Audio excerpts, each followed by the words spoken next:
Manal Tirko Gabrielan si bay vô bikin ako Aning magkatuwa Sa tuwan kalero Salo pu'y Tunong gera ro pu'y rose Lali Manuela tu Amor laliano ng kaisar Vô pigilal song singa Ilalay ni Zambel moya Alo piang karim na laltu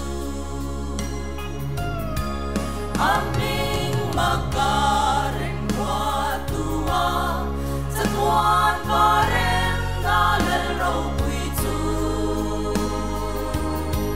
Tunong meraro pui rose Lali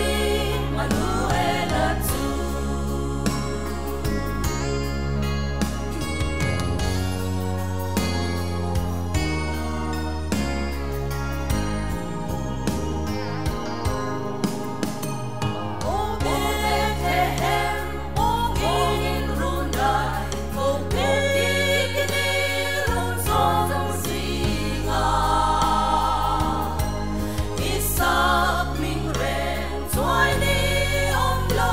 Lalun ne matamang sana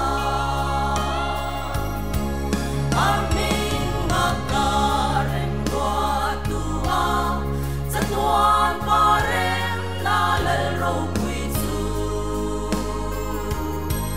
Tunong beraro pui rose